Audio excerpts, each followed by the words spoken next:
sisters and brothers of America, I thank you in the name of the most ancient order of monks in the world. I thank you in the name of the mother of religions. And I thank you in the name of the millions and millions of Hindu people of all classes and sects. My thanks also to some of the speakers on this platform who, referring to the delegates from the Orient, have told you that these men from far-off nations may well claim the honor of bearing to different lands the idea of toleration. I am proud to belong to a religion which has taught the world both tolerance and universal acceptance. We believe not only in universal toleration, but we accept all religions as true. I am proud to belong to a nation which has sheltered the persecuted and the refugees of all religions and all nations of the earth. I am proud to tell you that we have gathered in our bosom the purest remnant of the Israelites who came to southern India and took refuge with us in the very year in which their holy temple was shattered to pieces by Roman tyranny. I am proud to belong to the religion which has sheltered and is still fostering the remnant of the grand Zoroastrian nation. From the high spiritual flights of the Vedanta philosophy, of which the latest discoveries of science seem like echoes, to the low ideas of idolatry with its multifarious mythology, the agnosticism of the Buddhists and the atheism of the Jains, each and all have a place in the Hindu's religion. Where then, the question arises, where is the common center to which all these widely diverging radii converge? Where is the common basis upon which all these seemingly hopeless contradictions rest? And this is the question I shall attempt to answer. The Hindus have received their religion through revelation, the Vedas. They hold that the Vedas are without beginning and without end. It may sound ludicrous to this audience how a book can be without beginning or end. But by the Vedas, no books are meant. They mean the accumulated treasury of spiritual laws discovered by different persons in different times. Just as the law of gravitation existed before its discovery and would exist if all humanity forgot it, so is it with the laws that govern the spiritual world. The moral, ethical, and spiritual relations between soul and between individual spirits and the Father of all spirits were there before their discovery and would remain even if we forgot them. The discoverers of these laws are called rishis, and we honor them as perfected beings. I'm glad to tell this audience that some of the very greatest of them were women. Here it may be said that these laws, as laws, may be without end, but they must have had a beginning. The Vedas teach us that creation is without beginning or end. Science is said to have proved that the sum total of cosmic energy is always the same. Then, if there was a time when nothing existed, where was all this manifested energy? Some say it was in a potential form in God. In that case, God is sometimes potential and sometimes kinetic, which would make him mutable. Everything mutable is a compound, and everything compound must undergo that change which is called destruction. So, God would die, which is absurd. Therefore, there never was a time when there was no creation. If I may be allowed to use a simile, creation and creator are two lines without beginning and without end, running parallel to each other. God is the ever-active providence by whose power systems after systems are being evolved out of chaos, made to run for a time and again destroyed. This is what the Brahmin boy repeats every day. The sun and the moon the Lord created like the suns and moons of previous cycles. And this agrees with modern science. Here I stand, and if I shut my eyes and try to conceive my existence, I, What is the idea before me? The idea of a body. Am I then nothing but a combination of material substances? The Vedas declare, no. I am a spirit living in a body. I am not the body. The body will die, but I shall not die. Here am I in this body. It will fall, but I shall go on living. I had also a past. The soul was not created, for creation means a combination, which means a certain future dissolution. If then the soul was created, it must die. Some are born happy, enjoy perfect health with beautiful body, mental vigor, and all wants supplied. Others are born miserable. Some are without hands or feet. Others again are idiots and only drag on a wretched existence. Why, if they are all created, why does a just and merciful God create one happy and another unhappy? Why is he so partial? Nor would it matter in the least to hold that those who are miserable in this life will be happy in a future one. Why should a man be miserable even here in the reign of a just and merciful God? In the second place, the idea of a creator God does not explain the anomaly, but simply expresses the cruel fiat of an all-powerful being. There must have been causes then, before his birth, to make a man miserable, and those were his past actions. Are not all the tendencies of the mind and the body accounted for by inherited aptitude? Here are two parallel lines of existence, one of the mind, the other of matter. If matter and its transformations answer for all that we have, there is no necessity for supposing the existence of a soul. But it cannot be proved that thought has been evolved out of matter. And if a philosophical monism is inevitable, spiritual monism is certainly logical and no less desirable than a materialistic monism.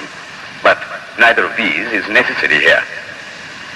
We cannot deny that bodies acquire certain tendencies from heredity, but those tendencies only mean the physical configuration through which a peculiar mind alone can act in a peculiar way.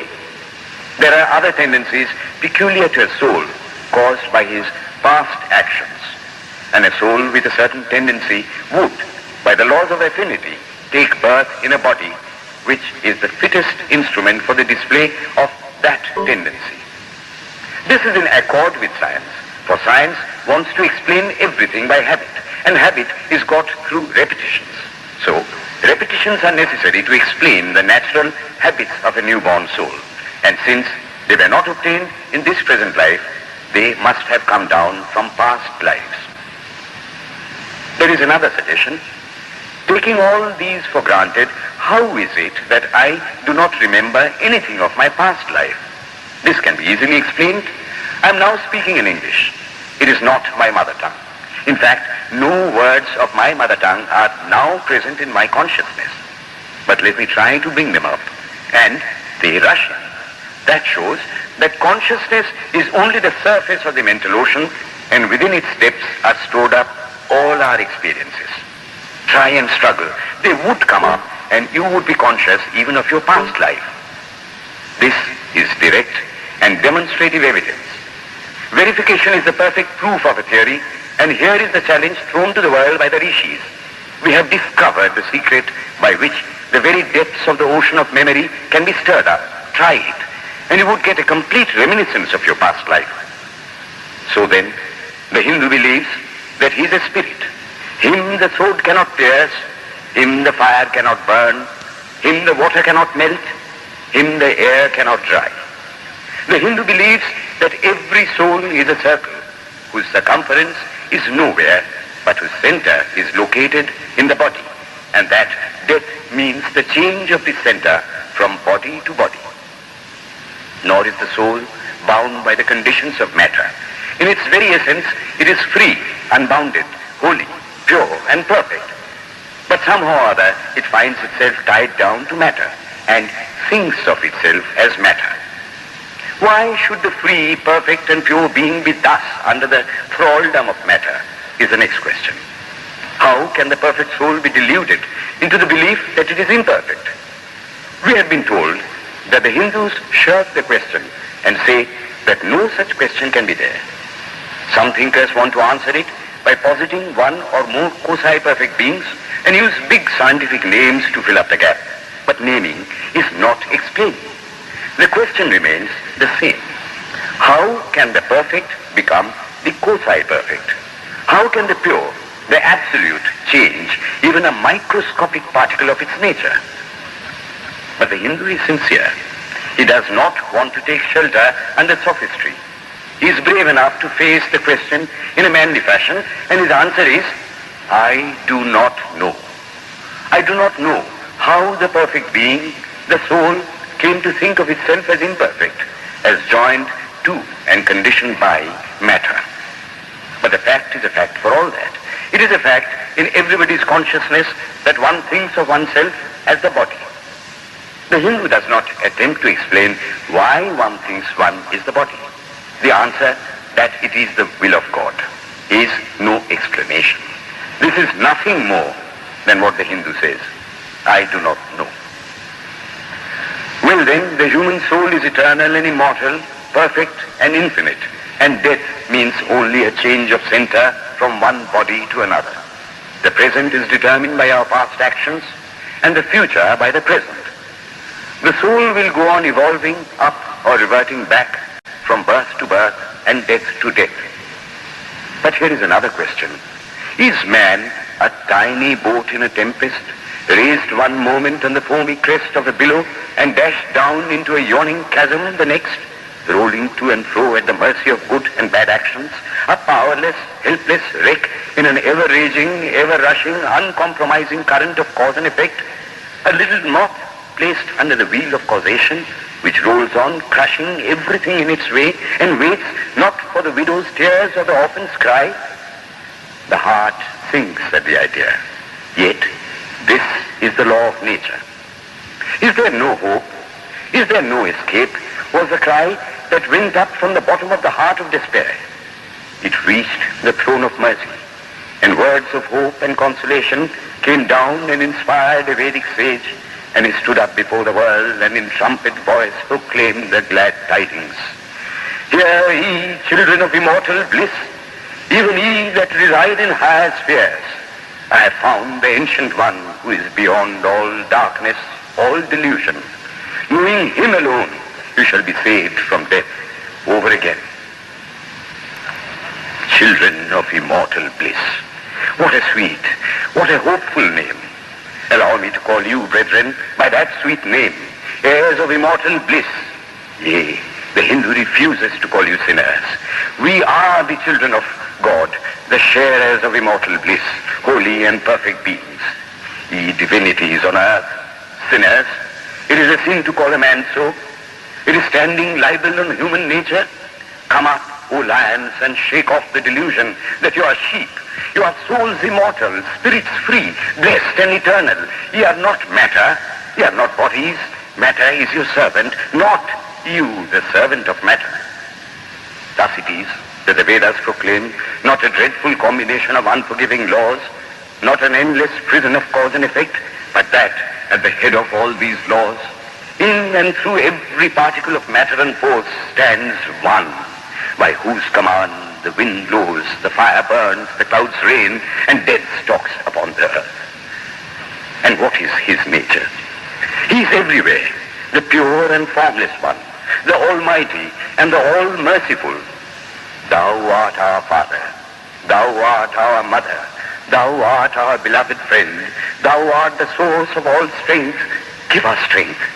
Thou art he that beareth the burdens of the universe. Help me bear the little burden of this life. Thus sang the rishis of the Vedas. And how to worship him? Through love. He is to be worshipped as the one beloved, dearer than everything in this and the next life. This is the doctrine of love declared in the Vedas, and let us see how it is fully developed and taught by Krishna, whom the Hindus believe to have been God incarnate on earth. He taught that a man ought to live in this world like a lotus leaf, which grows in water, but is never moistened by water. So a man ought to live in the world, his heart to God and his hands to work. It is good to love God for hope of reward in this or the next world, but it is better to love God for love's sake. One of the disciples of Krishna, the then Emperor of India, was driven from his kingdom by his enemies and had to take shelter with his queen in a forest in the Himalayas. And there, one day, the queen asked him how it was that he, the most virtuous of men, should suffer so much misery. Yudhishthira answered, "Behold, my queen, the Himalayas. How grand and beautiful they are. I love them. They do not give me anything, but my nature is to love the grand, the beautiful. Therefore, I love them. Similarly, I love the Lord. He is the source of all beauty, of all sublimity. He is the only object to be loved. The Hindu does not want to live upon words and theories.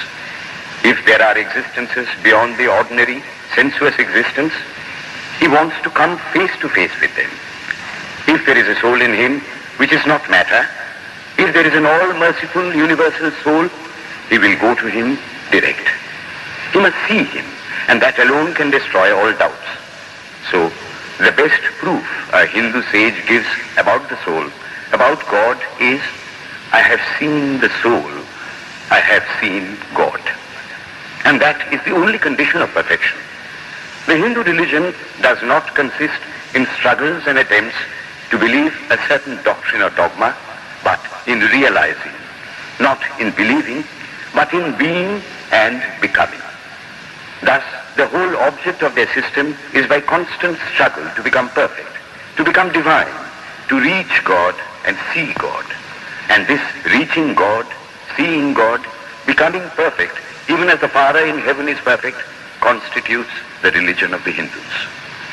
And what becomes of a man when he attains perfection?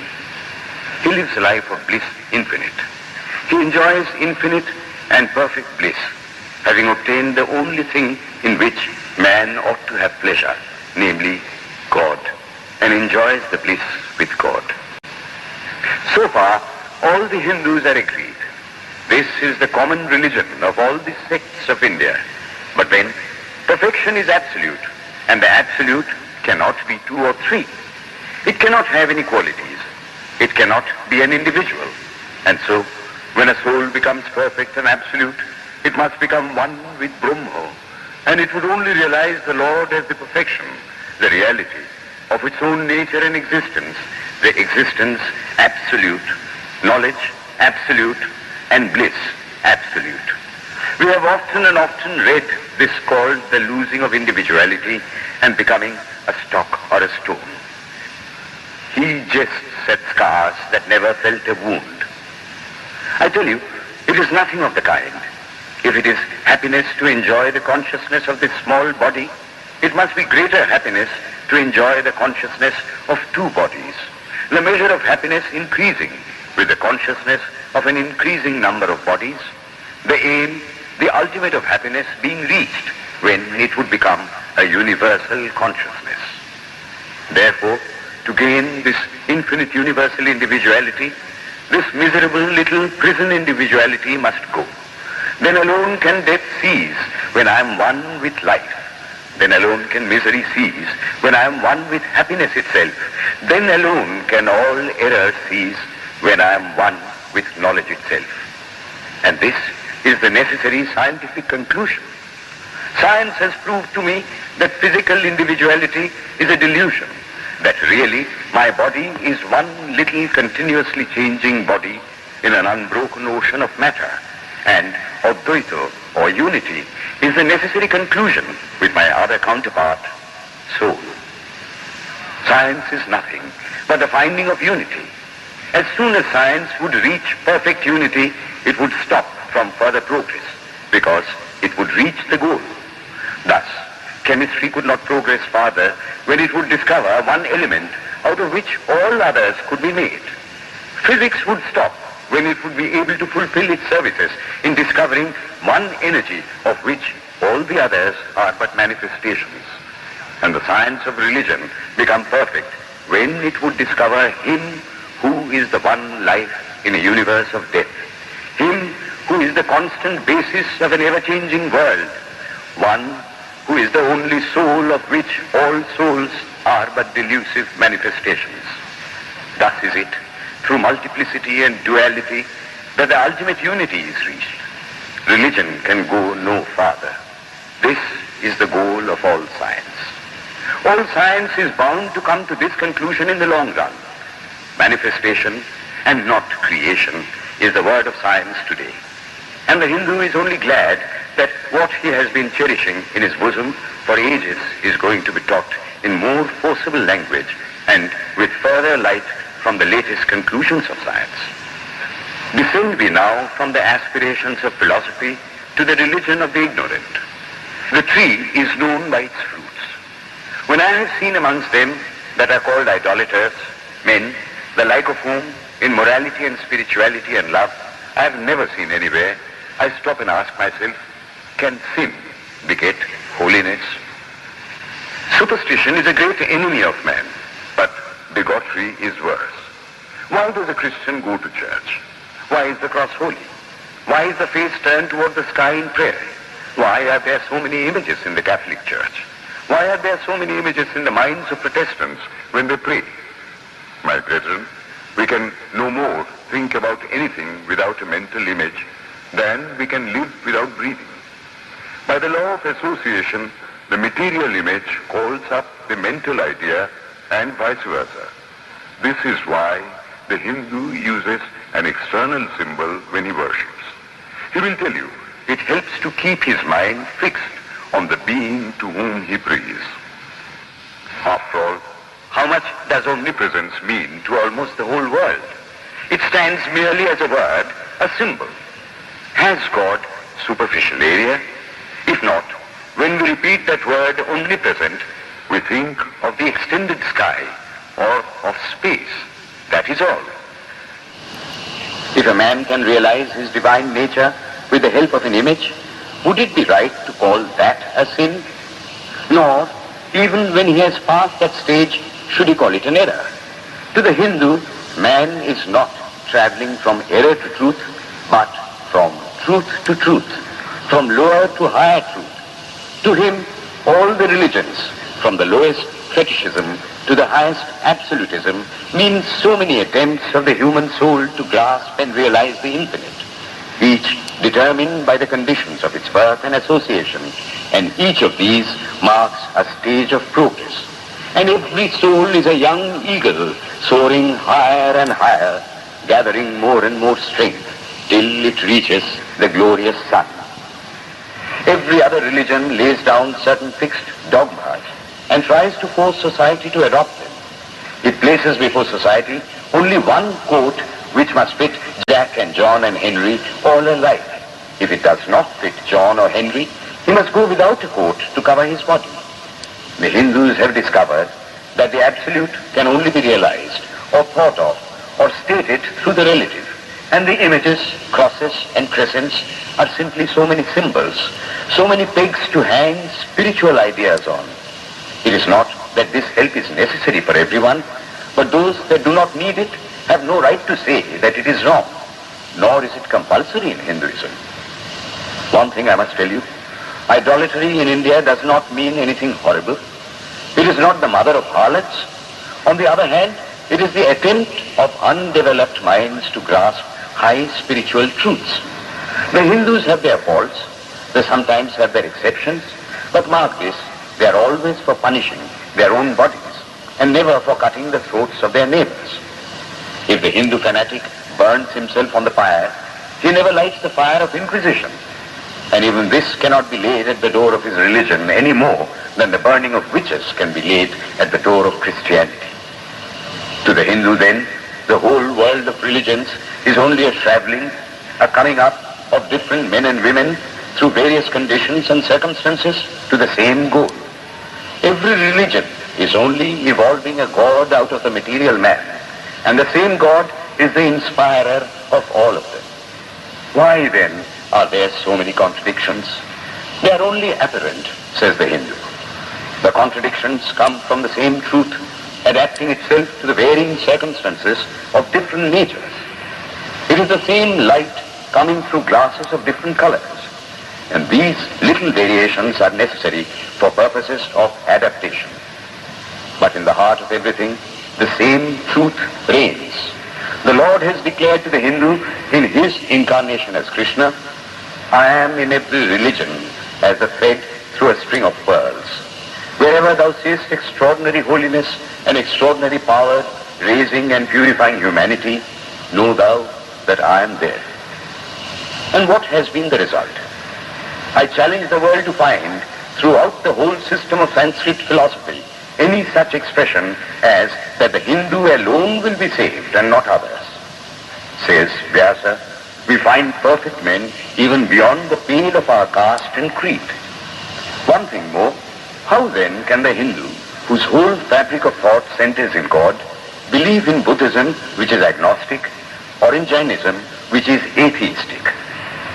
The Buddhists or the Jains do not depend upon God, but the whole force of their religion is directed to the great central truth in every religion, to evolve a God out of man.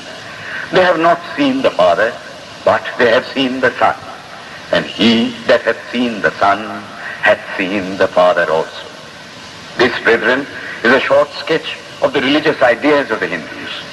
The Hindu may have failed to carry out all his plans, but if there is ever to be a universal religion, it must be one which will have no location in place or time, which will be infinite like the God it will preach, and whose sun will shine upon the followers of Krishna and of Christ, on saints and sinners alike, which will not be Brahminic or Buddhistic, Christian or Mohammedan, but the sum total of all these, and still have infinite space for development, which in its Catholicity will embrace in infinite arms and find a place for every human being, from the lowest groveling savage, not far removed from the brute, to the highest man towering by the virtues of his head and heart almost above humanity. It will be a religion which will have no place for persecution or intolerance in its polity, which will recognize divinity in every man and woman, and whose whole scope, whose whole force will be centered in aiding humanity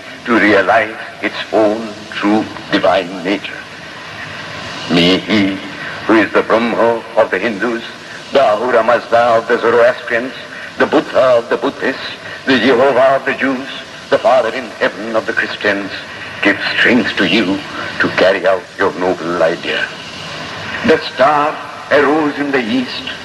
It traveled steadily towards the west, sometimes dimmed and sometimes effulgent, till it made a circuit of the world, and now it is again rising on the very horizon of the east, the borders of the sun pole, 1,000-fold more effulgent than it ever was before.